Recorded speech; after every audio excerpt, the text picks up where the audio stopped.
یا پیشوں کے لیے ان کے چودھری، ان سب کو کسی قسم کے تحفے لینا یا دعوت خاصہ یعنی خصوصی دعوت، اسپیشل پارٹی یا اسپیشل انویٹیشن یعنی خصوصی دعوت جو کہ اسی کے لیے رکھی گئی ہو، اور اگر یہ شریک نہ ہو تو دعوت ہی نہ ہو، قبول کرنے کی اصلاً یعنی بالکل اجازت نہیں، مگر 3 صورتوں میں۔ اول، افسر یعنی اپنے سے بڑے عہدے دار سے جس پر اس کا دباؤ نہیں، نہ وہاں یہ خیال کیا جاتا ہے کہ اس کی طرف سے یہ ہدیہ اور دعوت اپنے معاملات میں رعایت کرانے کے لیے۔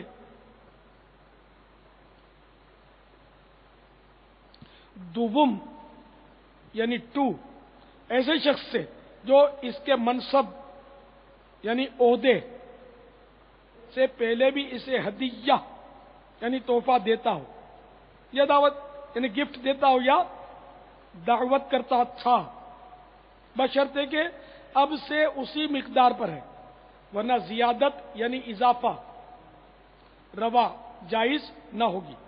مثلا پہلے ہدیہ و دعوت یعنی پہلے گفٹ اور دعوت میں جس قیمت کی چیز ہوتی تھی، اب اس سے گراں یعنی قیمتی پر تکلف ہوتی ہے، یا تعداد میں بڑھ گئی یا جلد ہونے لگی، کہ ان سب صورتوں میں زیادت یعنی اضافہ موجود اور جواز مفقود یعنی جائز ہونے کی صورت ہی نہیں، مگر جبکہ اس شخص کا مال پہلے سے اس زیادت کے مناسب زائد ہو گیا ہو، یعنی دینے والا اب مزید مالدار ہو گیا ہو، جس سے سمجھا جائے کہ یہ زیادت اس شخص کے منصب یعنی عہدے کے سبب نہیں، بلکہ اپنی ثروت یعنی دولت بڑھنے کے باعث ہے۔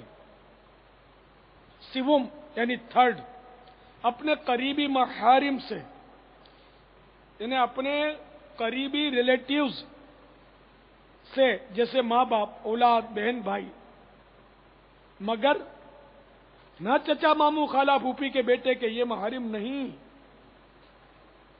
اگرچہ عرفاً جنہیں عام طور پر انہیں بھی بھائی کہیں، یعنی چچا زاد یعنی کہ کزن، جس کو عام طور پہ چچا ماموں پھوپھی سب کے بیٹوں کو کزن بولتے ہیں۔ تو کزن جو ہوتے ہیں نا، یہ سگے بھائی بہن نہیں ہوتے۔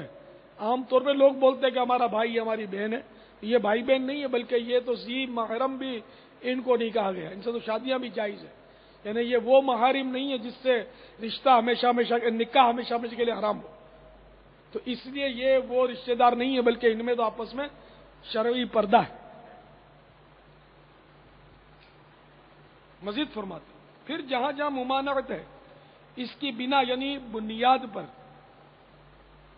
صرف تہمت و اندیشہ رعایت پر ہے، حقیقتاً وجود رعایت ضرور یعنی لازمی نہیں کہ اس کا اپنے عمل میں کچھ تغیر یعنی رد و بدل نہ کرنا، یا اس کا عادت بے لوثی یعنی مخلصانہ عادتوں سے آگاہ ہونا مفید جواز ہو سکے۔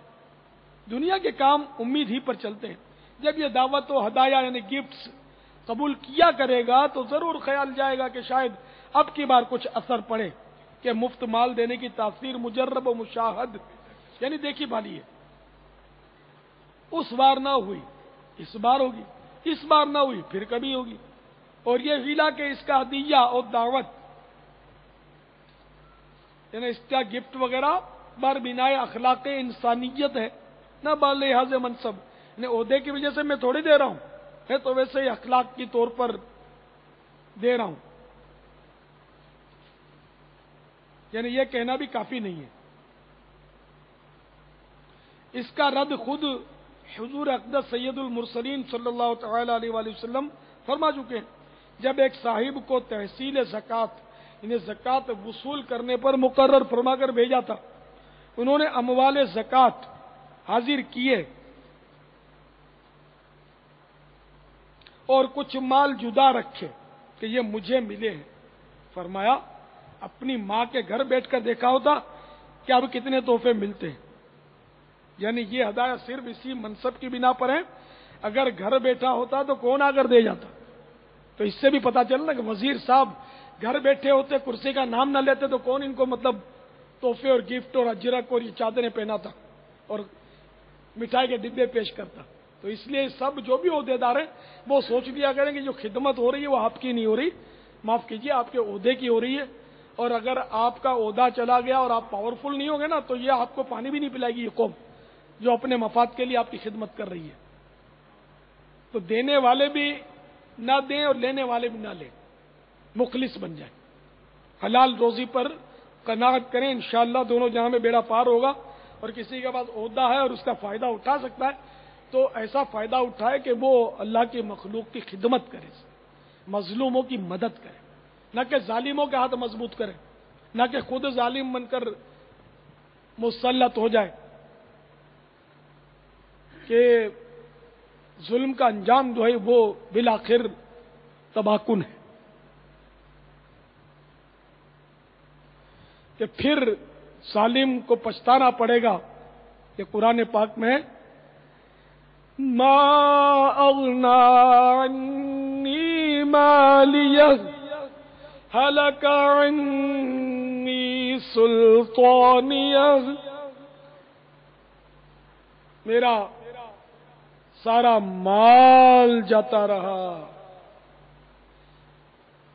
میرا سارا زور جاتا رہا. تو یہ بندہ پھر قیامت کے دن یہ کہے گا ظالم, جب اللہ ناراض ہوگا اس سے اور وہ ہلاکت میں پڑے گا تو وہ اب کہے گا. لیکن اب کہنے سے کیا ملے گا اس کو؟ زور چلا گیا, مال چلا گیا. اب تیری وزارت اور شرارت کہاں گئی؟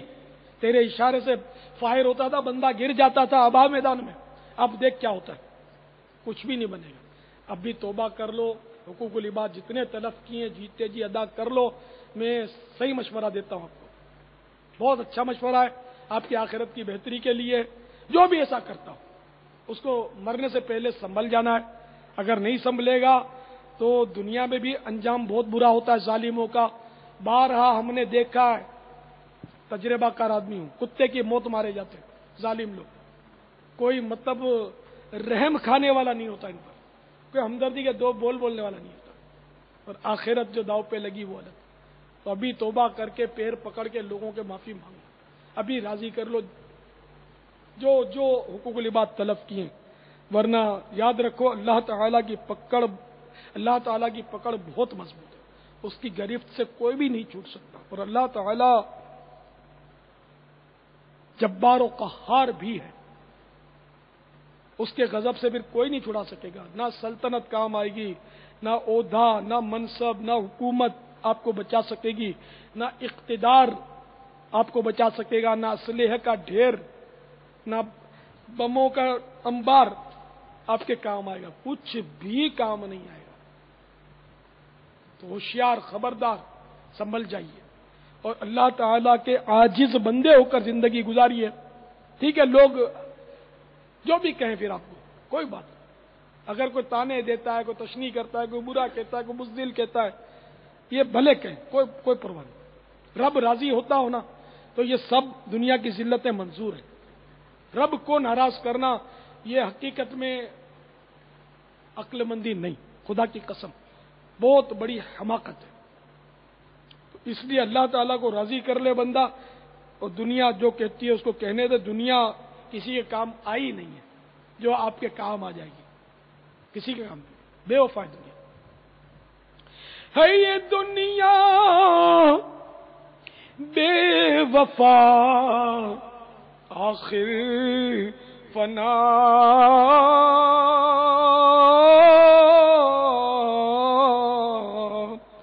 نہ رہا, اس میں گدا نہ بادشاہ.